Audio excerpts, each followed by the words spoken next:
Ce matin, j'aimerais qu'on puisse continuer notre série sur les prophètes mineurs en considérant le prophète Zacharie. Si vous voulez prendre vos notes, donc le prophète Zacharie, c'est l'avant-dernier livre de la parole de Dieu. Il y a Zacharie, ensuite Malachie, puis ensuite on tombe dans le Nouveau Testament. Donc si vous voulez tourner dans le prophète Zacharie, et c'est aussi le plus volumineux livre des prophètes mineurs, à l'égalité du livre du prophète d'Osée. Tous les deux ont 14 chapitres.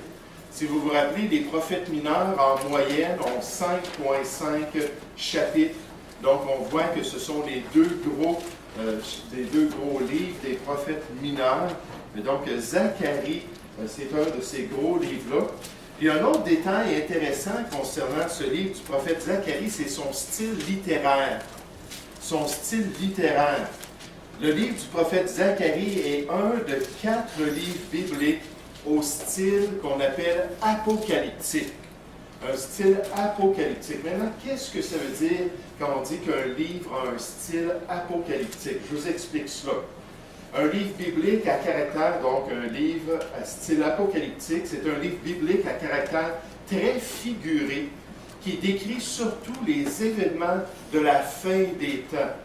Les thèmes du catastrophisme et du millénarisme, le règne de 1000 ans de Christ, font partie des sujets principaux adressés par ces livres de la parole de Dieu. Dans l'Ancien Testament, les livres de Daniel, Ézéchiel et Zacharie sont 3 livres qu'on appelle des livres à caractère apocalyptique.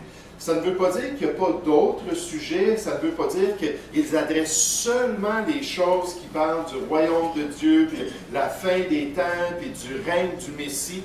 Certainement, ils ont d'autres sujets, mais en majorité, le contenu a ce style littéraire apocalyptique.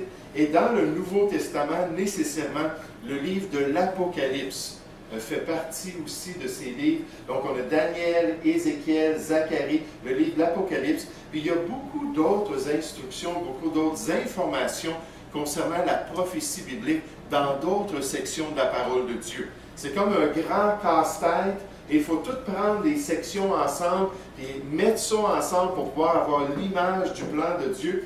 Juste dans le 2e épître aux Thessaloniciens, le chapitre 2 est dédié à la question de l'impie, du malin et de son règne pendant une période de temps sur la terre. Donc, il y a d'autres passages dans les Écritures qui parlent de la fin des temps, mais le livre de Zacharie, c'est un de ceux qui se spécifie dans ce thème particulier de la prophétie biblique.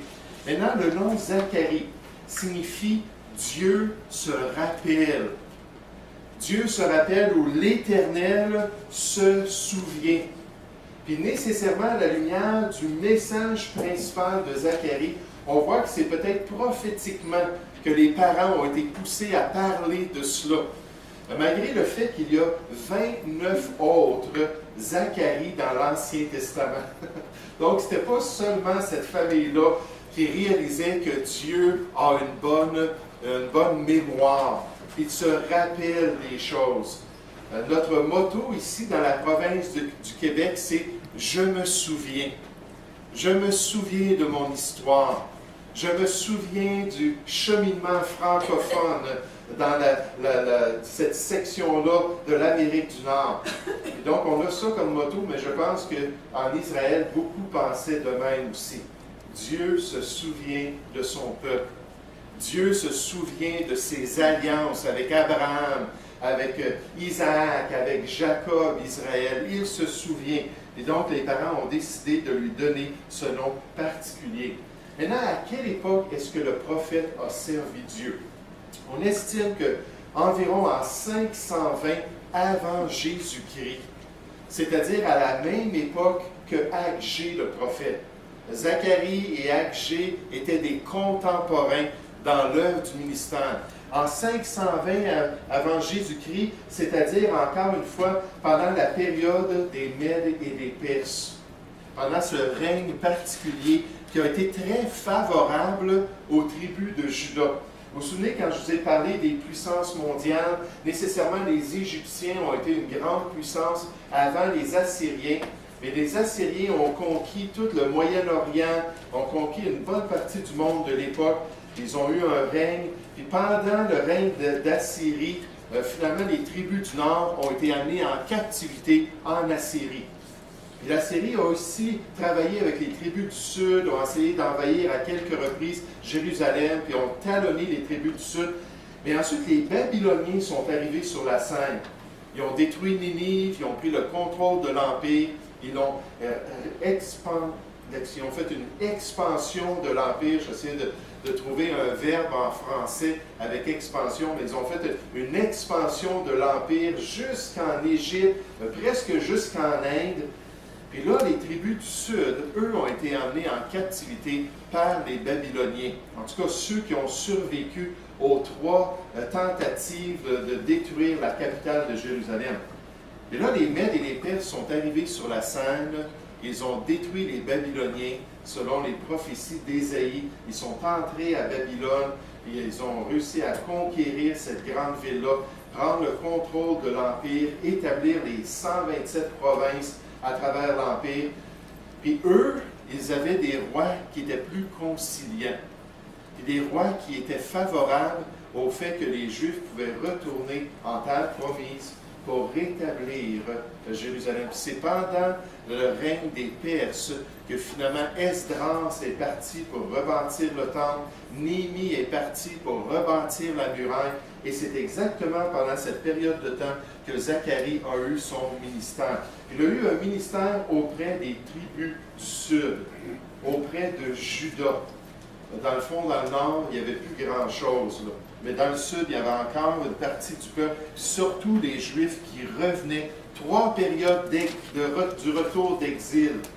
Ces Juifs-là, des dizaines de milliers de Juifs qui sont revenus, Zacharie a travaillé au milieu d'eux. Maintenant, l'exhortation de Zacharie avait affaire aussi avec la reconstruction du temple. Comme le prophète Agé qu'on a vu la semaine passée, Zacharie est venu pour encourager le peuple à reprendre la tâche, à se mettre à l'œuvre pour pouvoir rebâtir le temple.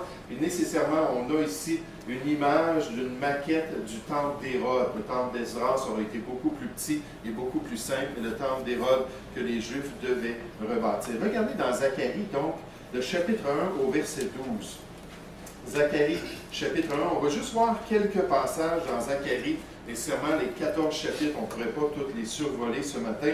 Mais au verset 12, ça dit « Alors l'ange de l'Éternel prit la parole et dit, « Éternel des armées, jusqu'à quand n'auras-tu pas compassion de Jérusalem et des villes de Juda, contre lesquelles tu t'es irrité depuis 70 ans? » On voit les 70 ans de Jérémie qui s'étaient accomplis. Puis là, le peuple pouvait revenir. L'Éternel répondit par de bonnes paroles, par des paroles de consolation à l'ange qui me parlait. Et l'ange qui me parlait me dit, crie et dit, ainsi parle l'Éternel des armées. Je suis ému d'une grande jalousie pour Jérusalem et pour Sion. Et je suis saisi d'une grande irritation contre les nations orgueilleuses, car je n'étais que peu irrité, mais elles ont contribué au mal. C'est pourquoi, ainsi parle l'Éternel, je reviens à Jérusalem avec compassion. Ma maison y sera rebâtie, et le cordeau sera étendu sur Jérusalem. Crie de nouveau et dit, ainsi parle l'Éternel des armées. Mes villes auront encore des biens en abondance. L'Éternel consolera encore Sion ou Jérusalem. Il choisira encore Jérusalem. Donc Dieu dit, oui, ma maison sera rebâtie. Oui, avec cet esprit de grâce et avec une grande compassion, je vais agir au milieu de vous pour que vous puissiez finalement achever cette œuvre que je vous ai confiée. Zacharie, à travers le livre, parle des derniers temps, mais il se concentre aussi sur cette tâche-là que les Juifs devaient accomplir. Maintenant, les conditions politiques. On est en train de faire un survol des prophètes mineurs dans l'Ancien Testament. Les conditions politiques, comme avec Agé, c'était vraiment un temps de reconstruction. La ville avait été détruite. Il y avait eu beaucoup de choses qui s'étaient produites lors de la captivité babylonienne. On voit dans Jérémie chapitre 52, Jérémie donne un résumé de ce qui s'est produit lors de l'invasion des Babyloniens. Il dit le 10e jour du 5e mois. C'était la 19e année du règne de Nebuchadnezzar, roi de Babylone. Nebuzaradan, chef des gardes, au service du roi de Babylone, vint à Jérusalem.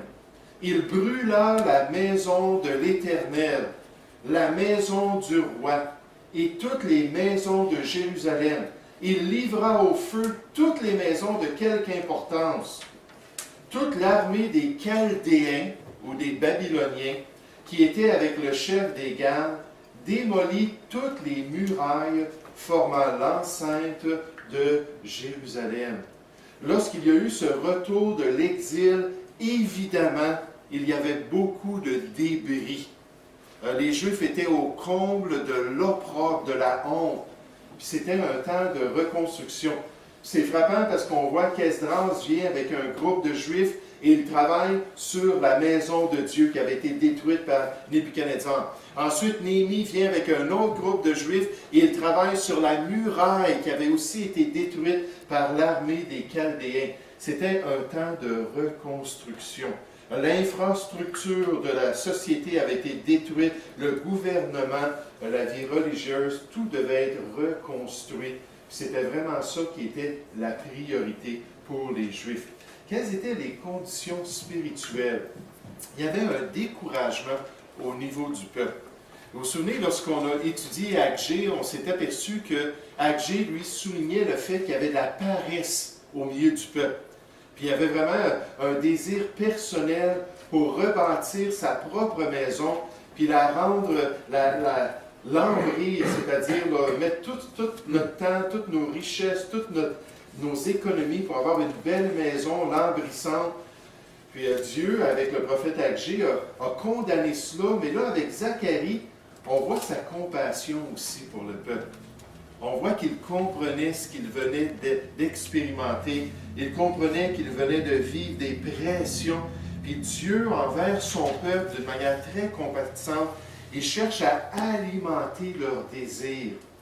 Il cherche à produire de l'espérance et à leur dire, écoutez, travaillez et servez-moi parce que vous ne travaillez pas en vain pour le Seigneur. On voit que Dieu veut qu'il y ait cette réalisation-là, de cette construction-là, mais il le fait avec une toute autre approche. Et vous savez, c'est bien souvent ce que Dieu fait dans nos vies. Dieu veut de l'exhortation pour qu'on soit encouragé à aller de l'avant. Dieu est là pour nous consoler quand c'est difficile dans nos vies.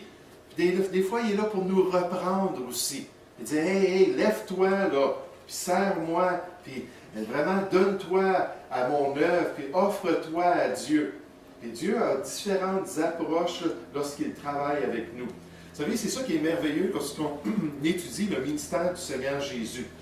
Dans Hébreux 1, au verset 3, on nous dit que Jésus est l'empreinte de la personne de son Père céleste. Il est le reflet de sa gloire. Puis quand on regarde le Seigneur Jésus, dans le fond, on voit aussi le caractère du Père céleste. Dans Jean 14, 9, il dit, si vous m'avez vu, vous avez vu le Père aussi. Et le Seigneur Jésus, dans son travail avec les disciples, dans son travail avec la foule, des fois, il était plus direct, comme auprès des chefs religieux qui étaient hypocrites. Des fois, il était plus compatissant, il était ému de compassion pour eux. Il guérissait les malades, puis il faisait des œuvres extraordinaires. Mais Dieu s'y prend de différentes manières dans nos vies pour nous aider à nous relever, nous fortifier, puis à accomplir sa volonté. Puis des fois, ça prend un petit coup sur l'épaule, des fois, il faut qu'il vienne nous relever, des fois, ça prend la verge, mais Dieu s'y prend de différentes manières pour accomplir sa volonté dans nos vies. Regardez dans le chapitre 8 du prophète Zacharie. Zacharie, chapitre 8, à partir du verset 1. On dit, la parole de l'Éternel des armées se révéla en ces mots. Ainsi parle l'Éternel des armées. Je suis ému pour Sion d'une grande jalousie, et je suis saisi pour elle d'une grande fureur. Ainsi parle l'Éternel, je retourne à Sion, et je veux habiter au milieu de Jérusalem. Jérusalem sera appelée ville fidèle, et la montagne de l'Éternel des armées, montagne sainte. Ainsi parle l'Éternel des armées, des vieillards et des femmes âgées s'assiront encore dans les rues de Jérusalem. Maintenant, souvenez-vous qu'il y a juste un reste du peuple qui est revenu de la captivité. On estime peut-être 50 000 Juifs qui sont revenus dans ces 3 épisodes-là de l'exil, un retour de l'exil. Donc, il n'y a pas beaucoup de monde à comparer aux millions de Juifs qu'il y avait avant la captivité babylonienne. Là, Dieu dit, écoutez, il va encore y avoir des vieillards qui vont s'asseoir dans les rues de Jérusalem, chacun le bâton à la main, à cause du grand nombre de leurs jours. Les rues de la ville seront remplies de jeunes garçons et de jeunes filles jouant dans les rues. Ainsi parle l'Éternel des armées, si la chose paraît étonnante aux yeux du reste de ce peuple en ces jours-là, serait-elle de même étonnante à mes yeux, dit l'Éternel des armées. Ainsi parle l'Éternel des armées, voici je délivre mon peuple du pays de l'Orient et du pays du soleil couchant. Je les ramènerai et ils habiteront au milieu de Jérusalem. Ils seront mon peuple et je serai leur Dieu avec vérité et droiture. Là, on voit vraiment la compassion de Dieu, puis on voit qu'il essaie de consoler son peuple, de dire, relevez-vous, Dieu va encore agir à Jérusalem, Dieu va encore bénir son peuple pour l'accomplissement de toute sa volonté. Quel est le message principal du prophète Zacharie? Le message principal, c'est que c'est le temps de restaurer la nation. C'est le temps de restaurer la nation. Zacharie, c'était un de ces serviteurs-là qui devait venir pour épauler le peuple et les aider à accomplir cela. Les aider à vraiment rétablir la nation d'Israël. Maintenant, des références supplémentaires, on a Esdras chapitre 5 et Néhémie 12.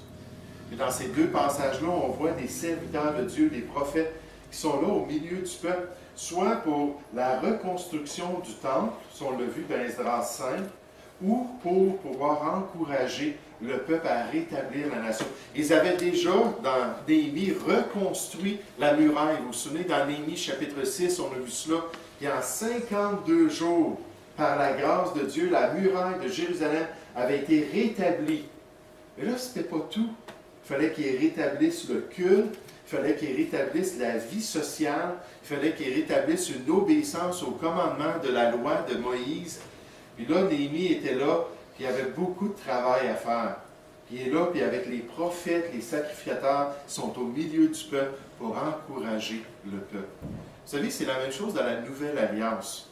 Dieu nous dit dans la Nouvelle Alliance qu'il a donné des dons, puis il a fait des appels sur des frères, parmi des frères, qui ont des capacités pour encourager et soutenir l'œuvre de Dieu. Regardez dans Romains chapitre 12, avant qu'on termine avec la structure du livre de Zacharie. Romains chapitre 12.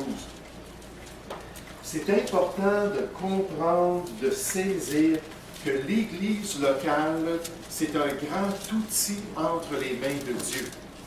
Puis quand on cesse d'être attaché à une Église locale, quand on cesse de prendre à cœur de s'assembler avec d'autres chrétiens, j'aimerais vous dire, on est en train de se priver d'une des bénédictions de Dieu dans notre vie personnelle. La Bible nous dit qu'on doit prier les uns pour les autres. On doit veiller les uns pour les autres. On doit se relever mutuellement quand on tombe. On doit s'exciter ou s'encourager à l'amour et aux bonnes œuvres. Puis Dieu a donné des dons pour pouvoir accomplir cela dans nos vies.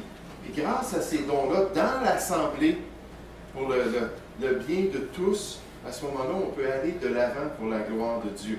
Puis je suis certain que vous connaissez des croyants qui ont mis ça de côté, cette équation-là, cet élément-là dans l'équation de leur vie chrétienne, puis qui n'assistent pas à l'Église.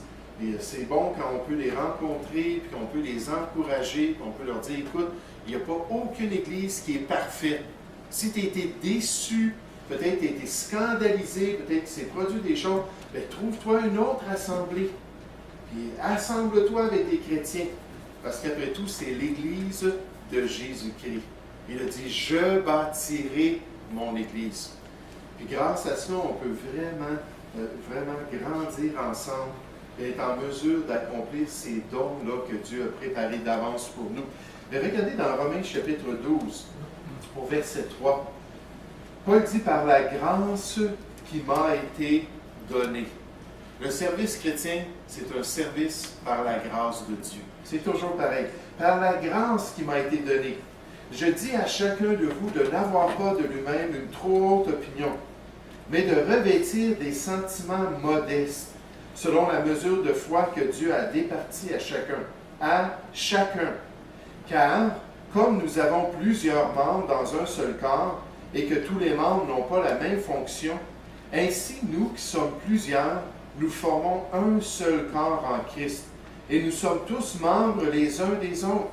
Puisque nous avons des dons différents selon la grâce qui nous a été accordée, que celui qui a le don de prophétie l'exerce en proportion de la foi, que celui qui est appelé au ministère, ici le mot c'est le mot diacre, le mot serviteur, celui qui est appelé à servir d'une manière ou d'une autre, je m'excuse, j'ai perdu le verset 7, s'attache à son ministère, que celui qui enseigne s'attache à son enseignement, et celui qui exhorte, c'est sous-entendu, s'attache à l'exhortation, que celui qui donne le fasse avec libéralité, que celui qui préside le fasse avec zèle, que celui qui pratique la miséricorde le fasse avec joie.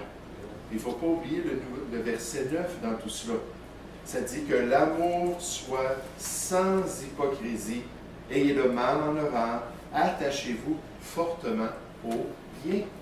Et nécessairement, ce sont des œuvres que Dieu a préparées d'avance pour que nous les pratiquions. Donc Dieu dit, on a chacun des dons, on a chacun des aptitudes qu'on doit mettre au service des autres. 1 Pierre 4,10, le don que nous avons reçu. Donc c'est important d'être avec d'autres croyants. C'est important de pouvoir se soutenir mutuellement. Puis les prophètes comme Zacharie avaient cette grande tâche-là dans leur ministère. Quelle est la structure du livre de Zacharie? Dans les chapitres 1 à 6, on voit que Zacharie appelle le peuple à la repentance. Donc, à revenir à Dieu au niveau de ce service-là. Ils avaient mis de côté l'idolâtrie. Vous vous rappelez que l'idolâtrie, ça avait été enfin déraciné par la captivité babylonienne. Et les Juifs qui sont revenus n'ont pas eu cette tendance-là. Au moins pas envers une idolâtrie, si on pourrait dire, directe. Envers des statues, puis envers des idoles concrètes. Des fois, oui, effectivement, on voit qu'ils avaient encore des problèmes au niveau de leur cœur. Ils n'avaient pas sanctifié Dieu dans leur cœur comme ils auraient dû le faire. C'est ça, n'est-ce pas, l'essence de l'idolâtrie? C'est spirituel, c'est quand on ne donne pas à Dieu la première place dans notre vie. On n'est pas prêt comme Saul de Tarse à dire « Que veux-tu que je fasse? » Dans tous les aspects de la vie, je veux me soumettre à toi. Et donc, il y avait cet appel à la repentance au niveau du service des Juifs. Ensuite, il y a 8 visions. Puis là, dans ces visions-là, Zacharie, qui était très visionnaire à cause de l'Esprit de Dieu, dans ces visions-là, il parle des choses à court terme, des pronostics à court terme, à moyen terme et à long terme. Là, il s'embarque dans tous ces sujets-là des derniers temps, de la victoire du Messie sur les ennemis d'Israël, les choses qui allaient se produire dans l'avenir. Puis ensuite, on voit aussi dans ces chapitres-là un passage un peu étrange. On voit le couronnement de Josué. Pas Josué le conquérant, pas celui qui a fait rentrer le peuple en Palestine. Un autre Josué à cette époque-là, qui était un souverain sacrificateur.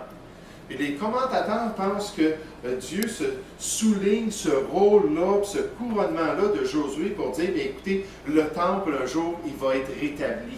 Puis le sacerdoce va être fonctionnel. Puis Josué, un de vos sacrificateurs, va être là pour accomplir son œuvre. J'ai mis ma main sur lui, puis je vais l'accompagner, puis je rehausse cette position-là qu'il a pour pouvoir accomplir ce culte-là à l'honneur de l'Éternel. Mais on a ce couronnement du sacrificateur Josué. Dans les chapitres 7 et 8, Dieu aborde la question du jeûne. Et bien souvent, le jeûne, vous savez, ici quand on parle de jeûne, le mot jeûne, ça parle d'une abstinence quelconque. On peut jeûner en refusant de dormir. pour prendre du temps à prier peut-être. Le Seigneur Jésus le faisait dans son ministère. On peut jeûner en refusant de manger pour pouvoir là, se concentrer sur quelque chose de prioritaire dans notre cœur. On peut jeûner en s'abstenant de relations intimes dans le couple. 1 Corinthiens chapitre 7, ça dit qu'un couple peut décider d'un commun accord de ne pas avoir de relation pour vaquer dans la prière. Parce que là, il y a quelque chose d'urgent, puis là, il faut qu'ils mettent ces choses-là de côté pour se concentrer sur une priorité spirituelle. Mais le peuple, bien souvent, lorsqu'il jeûnait et que Dieu ne répondait pas comme il le désirait, il se plaignait. Il disait, Seigneur, pourquoi est-ce qu'on jeûne? Et pourquoi est-ce qu'on s'abstient? Et pourquoi est-ce qu'on est en train de meurtrir notre âme si tu n'écoutes même pas lorsqu'on jeûne? Et là, Dieu dit, oui, mais c'est beau votre pratique du jeûne. Mais si ce n'est pas fait dans le bon esprit, si ce n'est pas fait avec une bonne pratique de ma parole, vous pouvez jeûner autant que vous voulez. Il y a d'autres choses qu'il faut être réglées avant, n'est-ce pas? Et le Nouveau Testament nous parle aussi du jeûne. Il nous parle que des fois, ça arrive que des chrétiens doivent vraiment se concentrer sur la prière, ils doivent chercher la face de Dieu. Mais lorsqu'on fait cela, 1 Timothée 2,8 nous dit d'examiner notre cœur. Il ne faut pas qu'on ait de mauvaises pensées, il ne faut pas qu'on ait de mauvais désirs, il ne faut pas qu'on ait de la colère dans notre cœur. Donc, il faut qu'on ait un cœur pur devant Dieu. Et là, on peut jeûner pour démontrer notre sérieux envers la question, puis on veut vraiment que Dieu puisse intervenir. Il y a 4 messages qui sont donnés à Zacharie à l'égard du peuple d'Israël pendant ces 2 chapitres-là. Ensuite, les chapitres 9 à 14. Et là, je n'ai pas lu les chapitres récemment dans mon culte, je ne suis pas rendu là. Ça fait longtemps que je n'ai pas étudié Zacharie. Et là, les notes que j'ai prises d'un autre auteur qui a fait cette série d'études-là parlent premièrement du rejet du Messie. Ça, c'est très possible que ce soit dans l'aspect eschatologique, dans les derniers temps, que la plupart allaient se détourner du Messie, mais que le Messie allait quand même régner, malgré que la plupart allaient le rejeter. C'est vrai que dans la première venue du Seigneur Jésus, qu'il est venu auprès des siens, et les siens ne l'ont pas reçu. Et lors de la deuxième venue, Apocalypse 1,7, ça nous dit que toutes les nations, la venue qui va être visible et glorieuse, on nous dit que toutes les nations vont le voir, mais ne se réjouiront pas en lui. Ils vont être remplis d'un malaise envers la présence de l'agneau de Dieu, envers la présence du Seigneur Jésus. Puis en fait, il y a même des armées qui vont être dans la vallée de Megiddo, la vallée d'Armageddon. Puis quand les cieux vont s'ouvrir pour que l'Éternel vienne délivrer Israël, qu'est-ce que ces armées-là vont faire? La Bible nous dit, ils vont tourner leurs armes contre lui. Donc, ce ne sera pas une réception du Messie. Mais le Messie va venir régner quand même. Il est le roi des rois. Il est le Seigneur des seigneurs. Donc ça, c'est un des aspects dans les chapitres 12 à 14. En particulier, là, on a vraiment un concentré stratégique pour expliquer comment le peuple juif va être converti dans les derniers temps. Romains chapitre 11, verset 25 nous dit « Alors, tout Israël sera sauvé. » Puis là, on nous donne les détails de comment Dieu va se manifester. Les cieux vont s'ouvrir. Ceux qui l'ont percé vont le voir comme le Fils unique de Dieu. Un esprit de grâce et de supplication va descendre sur eux. Ils vont être convertis. Dieu va les délivrer de leurs ennemis d'alentour. Puis il va venir établir son règne. Et l'Éternel sera le roi de toute la terre. Et Jérusalem sera élevée comme la montagne principale et les nations vont affluer. Tout dans le chapitre 12 à 14. Si vous voulez juste un petit aperçu d'un texte apocalyptique, vous pouvez lire l'Apocalypse dans le Nouveau Testament nécessairement, mais dans l'Ancien Testament, on a ce concentré-là dans les chapitres 12 à 14. Encore une fois, pourquoi est-ce qu'on étudie l'Ancien Testament occasionnellement? C'est que la Bible nous dit dans 1 Corinthiens 10 qu'il y a des leçons spirituelles qu'on peut apprendre dans l'Ancien Testament. Et en fait, toute Écriture est inspirée de Dieu. On n'est pas sous la loi, mais toute Écriture est inspirée de Dieu et elles sont utiles pour nous enseigner des leçons. Dieu est compatissant. Dieu est le Dieu de toute consolation. Il veut nous encourager. Il comprend nos besoins. Il sait quand on vit des choses difficiles, quand il y a des pressions énormes. Il nous dit tout simplement de nous confier en lui, de continuer à le servir fidèlement Puis sa grâce va nous donner le moyen de sortir de cette épreuve-là pour être victorieux encore en Jésus-Christ. Or, ça, c'est facile à prêcher. Mais c'est une autre chose quand c'est le temps de le vivre, n'est-ce pas? Mais Dieu est là et Dieu est fidèle envers nous. Donc, on va s'arrêter avec cette leçon-là ce matin